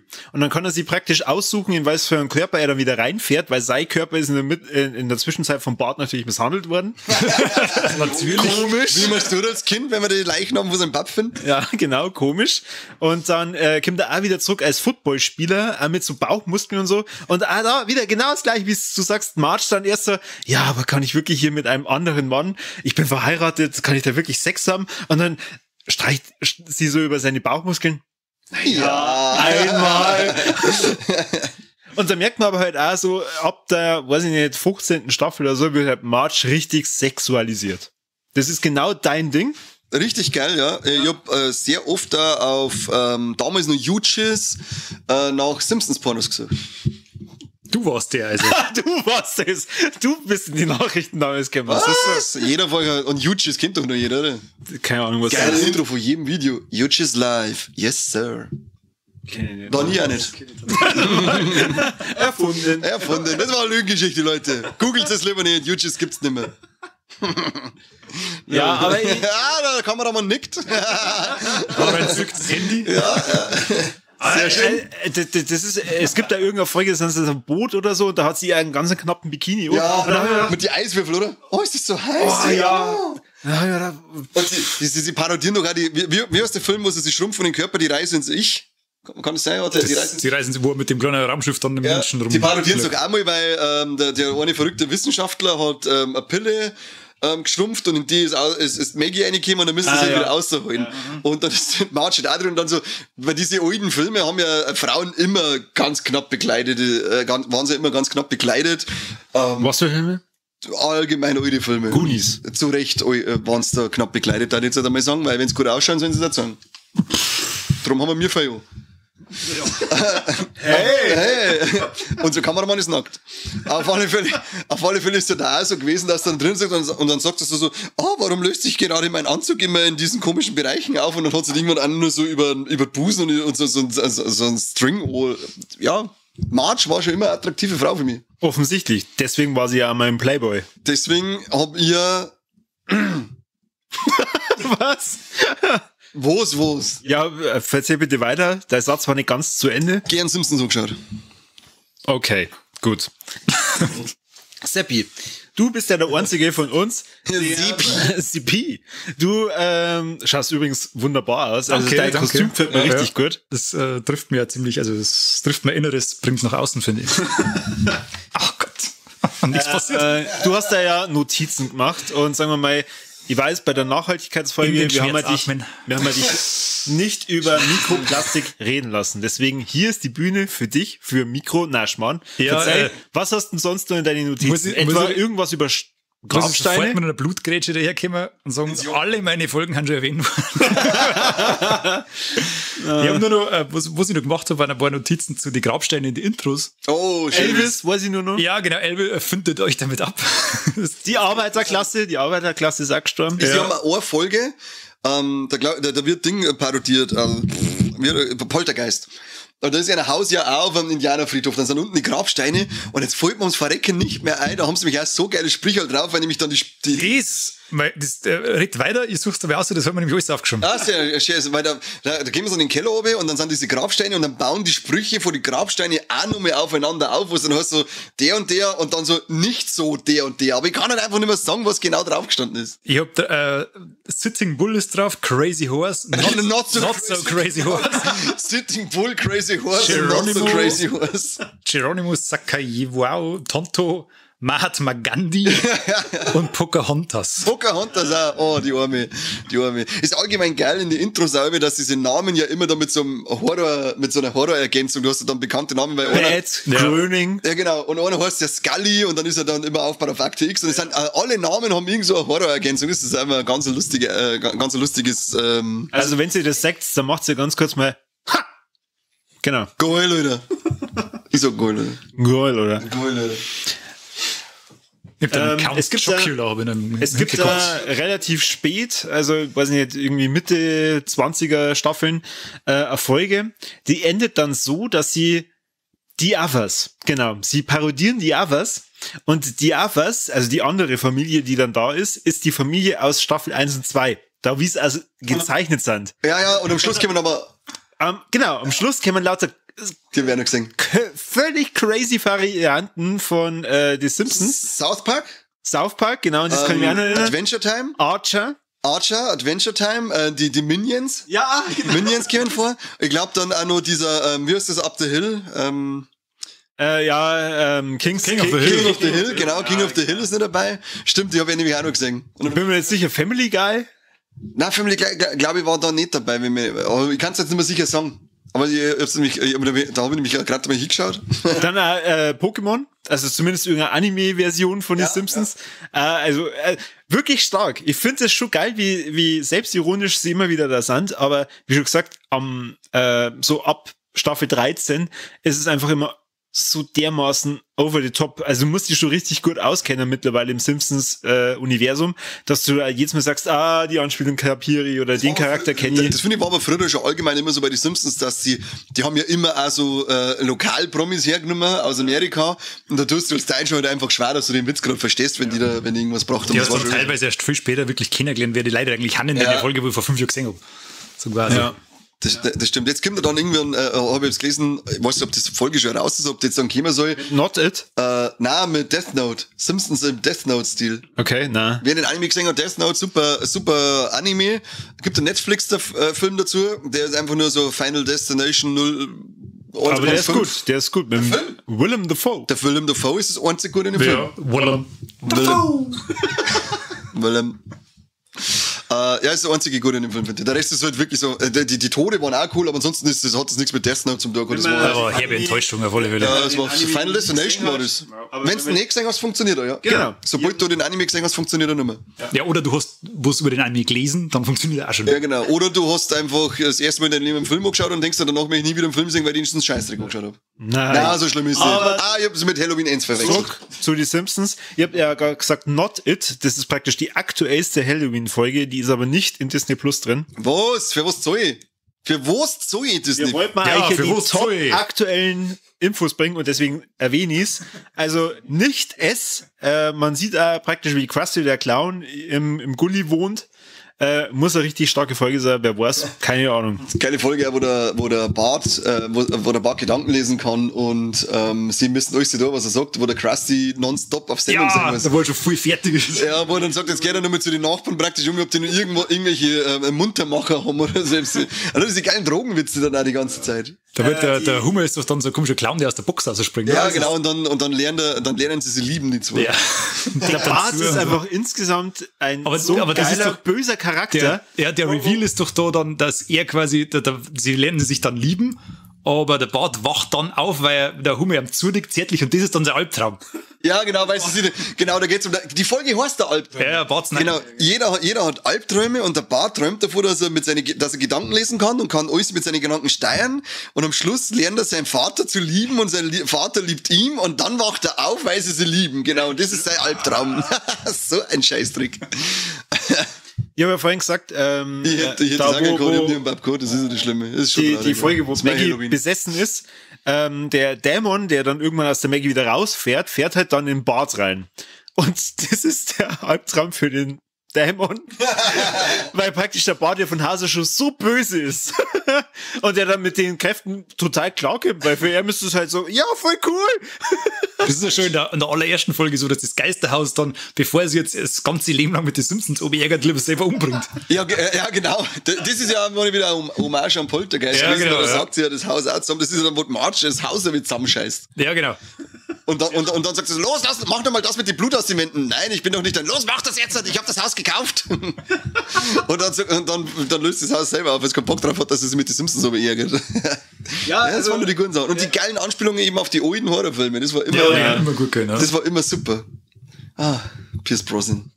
Aber es gibt eigentlich Halloween-technisch, bis auf das, was du vorhin ja gesagt hast, wo er die Melodie nochmal pfeift oder summt, keine richtige Anspielung, oder? Ich bin mir jetzt nicht sicher, ob in Michael Myers oder allgemein die Jason und so weiter, ob man diese alten Horror-Ikonen auch mal irgendwo gesehen hat. Ich glaube, dass die mal einen Cameo-Auftritt haben, aber so direkt diese Filme parodiert.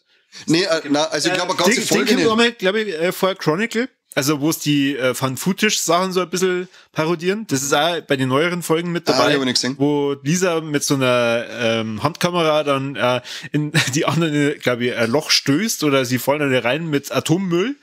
Und natürlich haben es danach dann Kräfte, außer der Bart. Bitte. Ja, und der Milhouse hat dann voll durch, weil er kann jetzt alles kontrollieren. Und ist eigentlich schon von der Idee her eine gute Folge, aber wie schon gesagt, die neueren, jedes Mal, wenn es dann irgendwie eine gute Idee aufgreifen, wenn ich mir denke, okay, jetzt haben's mich wieder.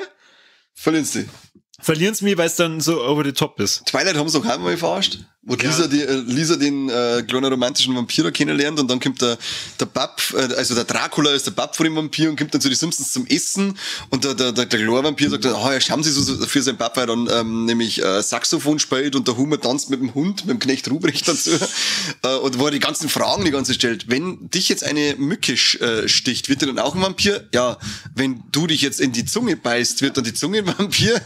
Und am Ende saugen sie einen Hummer aus und dann hörst du so, oh mein Gott, sein Blut ist voll mit Cholesterin. Ja, aber nicht das Gute. Tribute von Panem haben sie auch einmal parodiert. Die habe ich noch nicht gesehen. Halloween-Folgen. Bei den Halloween-Folgen. Ja. Und zwar, Lisa ist natürlich wie heißt Katniss.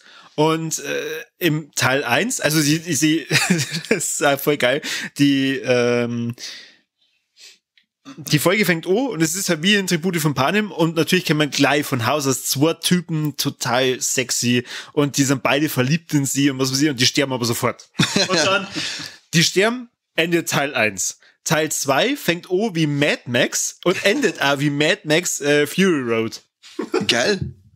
Und das ist dann so im Prinzip Tribute von Panem und finde ich halt lustig, aber hier wieder, es ist einfach neu, scheiße. Es ist irgendwie allgemein zirkt sich dieser rote Faden bei uns durch, gell? Also ab Staffel 13 haben wir es immer mit. Ja. Ist aber stinksauer. Obwohl es eigentlich ja heißt, neu ist immer besser, wenn man gar nicht sitzen kann. Bei ein paar Sachen war ich komplett dabei, wie die Black Mirror Episode, aber dann das, was davor und danach kommt, das so, Da gibt's ja noch die Folge, wo der Comicsammler Figuren sammelt und habt doch dann gesehen. Ja, und sie kann doch auf einmal fliegen und macht er immer, wenn sie irgendwas so, Genau, er entführt sie ja mit einem riesigen Magneten und da sie ja so einen Metallbrustpanzer hat, wird's dann auch... Ich muss diesen Brustpanzer loswerden. Okay, ich lass ihn doch an. Und er schwörst doch dann auch über die Schauspieler in Folie, ey. So recht, kann ich verstehen. OVP, merkt euch leid, OVP ist mehr wert. Ja, also ich darf ja sagen, wir haben ja jetzt schon echt lang über die Simpsons geredet. Und ich kann nur mal stundenlang mehr Ja, bitte dann. No pressure. Under pressure. Singen wir jetzt? Folge Das finde ich übrigens einmal scheiße, wenn die in den Halloween-Folgen singen, das hasse ich wie die Pest. Ja, das ist ganz oft schlecht. In irgendeiner neueren Folge kommt eine Parodie auf, wie heißt der Film mit Time Warp? Die Rocco Horror Picture Show. Ja, furchtbar. Warum ich die gerade im Kopf habe, weil ich schaue mir zum Einschlafen, habe ich schon öfter erzählt, immer Kinderserien und die DuckTales und da gab es nämlich die Ducky Horror Picture Show. Das erklärt die WhatsApp letztes Mal. Ich habe mir gefragt, was möchtest du jetzt mit den DuckTales? Die war super, gell?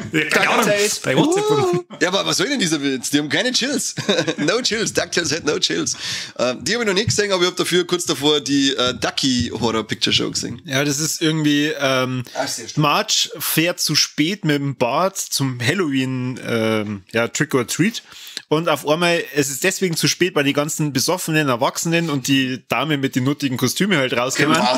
Und dann singen sie eine Version von Time Warp und ich habe mir gedacht, oh na, nee, bei den Simpsons. Da gab es sogar noch diese Reime-Folge. wo sie Theater aufführen, wo sie im Maus Bar spielen und dann der Humor, die war auch ganz schlimm, die hat mich auch richtig genervt. Das war an sich wieder total gestört. Ja, Humor wird unten in der Braumaschine aufgespießt. Sweeney Todd, oder? Ja, so Sweeney Todd-mäßig, glaube ich, war das. Und sein Blut fließt da wieder ins Bier rein und deswegen ist sein Bier so gut, weil das Blut drinnen ist. Und aber am Schluss die Reimerei, ja.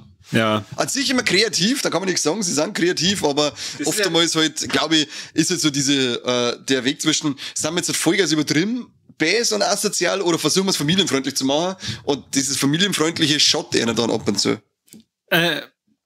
Das wäre so ein bisschen mein Fazit, familienfreundlich ist es das ist scheiße. Na, zu keinem Zeitpunkt. Also Familien mit Teenagern, ja, okay, vielleicht. Das ist aber so familienfreundlich zum sein, ist vielleicht. Aber wie damit expliziten Organen, Gehirnen, Blut allgemein umgegangen wird, das ist einfach so grenzwertig. Inflationär. Ja, genau. Also ich finde es krass, mich würde das auch wirklich interessieren, bei den Amis, läuft das da auf Free TV und zu den normalen Zeiten und die Dinge keine Titten vorkommen, das Simpsons Halloween voll geil. Stimmt. Bei den Amis ist ja Gewalt vollkommen wurscht, das wissen wir mittlerweile aus der Zensurgeschichte aus, dass die Amis kein Problem haben mit Gewalt. Die Halloween-Folge, wo der Zensur das Logo von der Zensur den Moderator umbringt von Fox. Ja, stimmt. Also, zack, zack, zack.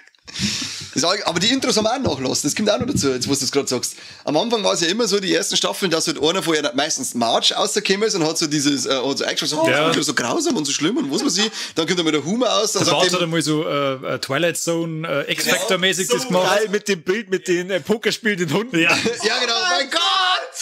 Es sind Hunde und die spielen Poker! Die war auch stark.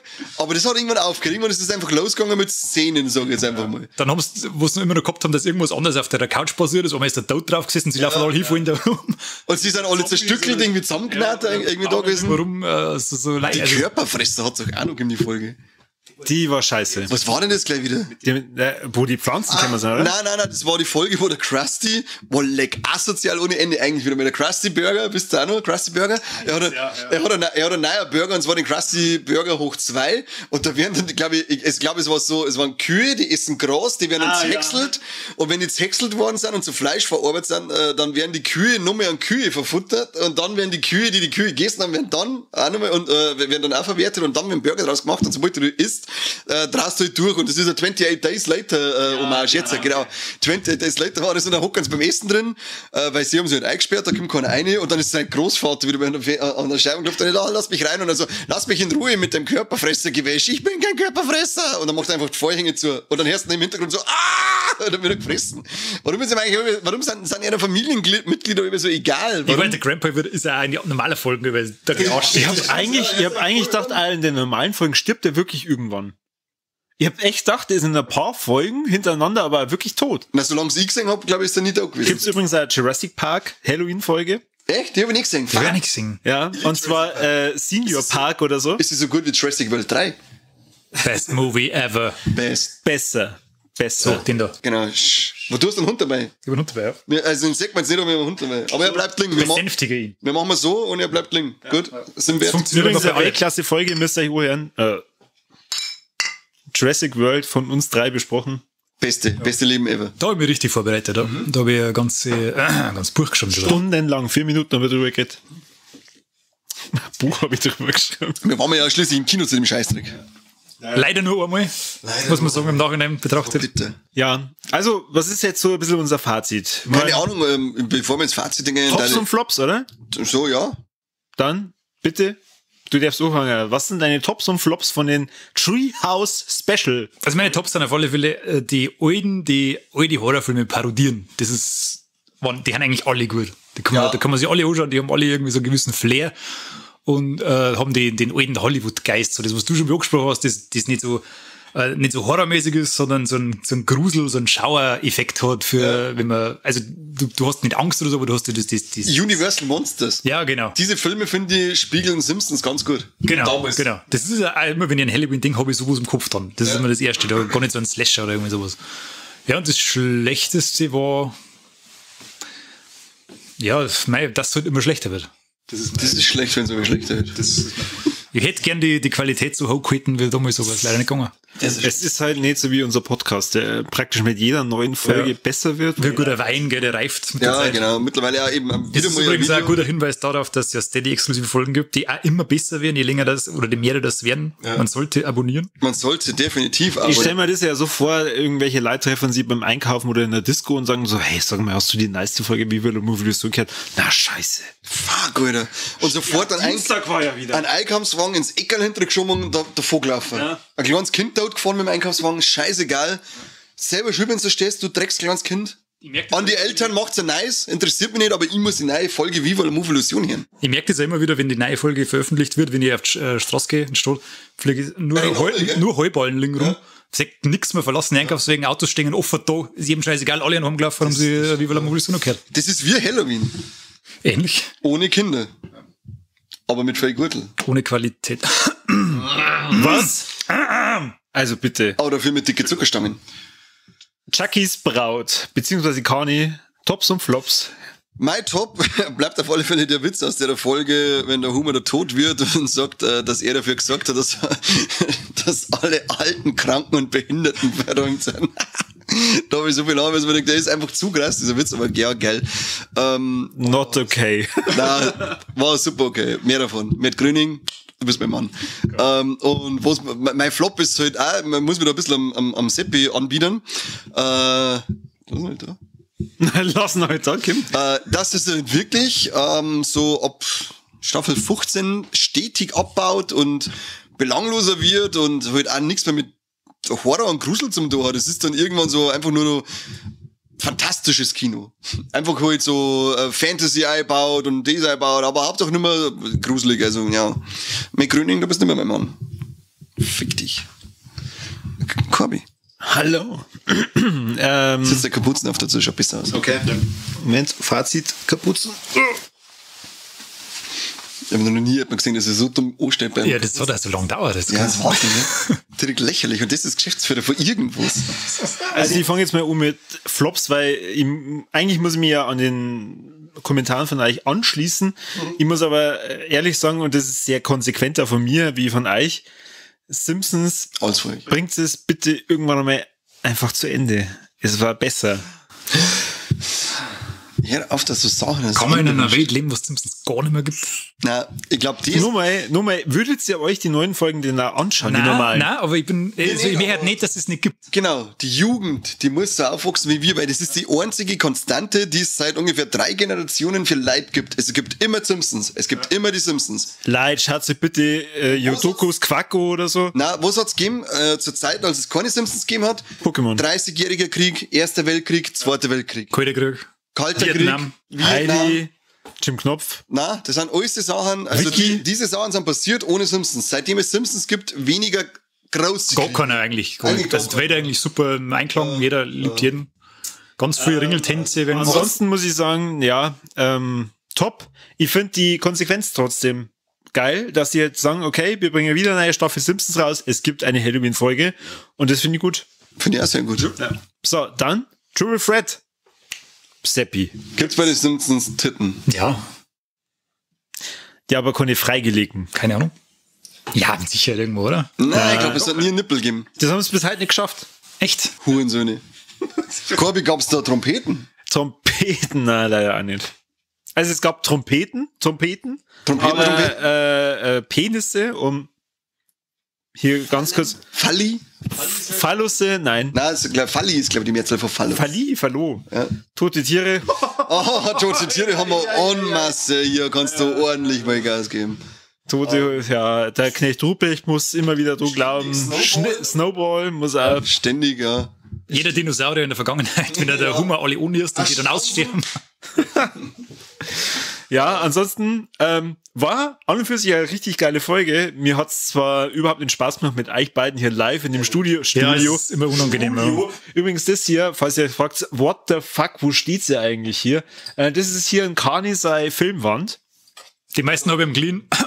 Ja, lutschen wir an den Finger. Wenn ihr fragt, warum sind wir eigentlich verkleidet? Weil wir wir nehmen das ja eigentlich jetzt hier im Frühling auf. Es ist kurz vor Ostern. Vor Ostern, wir haben das vorzeitig gemacht, ja. Ja, genau. Das schaut überhaupt nicht sexy aus. Okay, Entschuldigung. Das sind Mini-Penisse. Normalerweise im Mund. Jetzt habe ich den Faden verloren. Es wurscht, wir wollten uns verabschieden. Wir wollten eigentlich sagen, es ist schön, dass ihr es zugeschaut habt, es ist schön, dass ihr es mitgemacht habt. Wir haben ja viele Actionspiele mit euch gehabt. Schön, dass ihr dabei wart, schön, dass ihr eingeschaltet habt, schön, dass ihr abonniert habt. Wenn ihr nicht abonniert habt, fickt sich. Und wird hoffentlich mit Eiern beworfen an Halloween. Das tut man ja bei Trick or Treat. Wird man mit Eiern beworfen. Aber uns interessiert natürlich auch Simpsons. Ihr habt es bestimmt auch vielleicht mal gesehen. Was sind denn eure Halloween-Lieblingsfolgen und warum? Warum? Vor allem das Wichtige ist, warum. Ja. Weil, was ist los mit euch? Was dazu ist allgemein an Halloween? Das hat mich immer interessieren. Mir saufen wir ziemlich krass. Echt? Ich würde mal, auf alle Fälle, noch ein bisschen genehmigen. Vielen Dank fürs Zuhören. Abonniert uns auf Steady. Dieses Video ist ausnahmsweise frei, oder? Machen wir es frei? Also überlegen wir uns kurzfristig, oder wir die ersten Aufrufzahlen haben. Ja, okay, schau mal. Wenn wir wieder 14.000 Aufrufe haben, wie bei allen anderen Folgen, dann werden wir auf Steady umschwenken. Sagt uns, was ihr von unseren Kostümen haltet. Ich hab mich richtig schick gemacht. Ja, er stellt ein Super Mario da. Oh Gott, ihr habt es viel gesehen.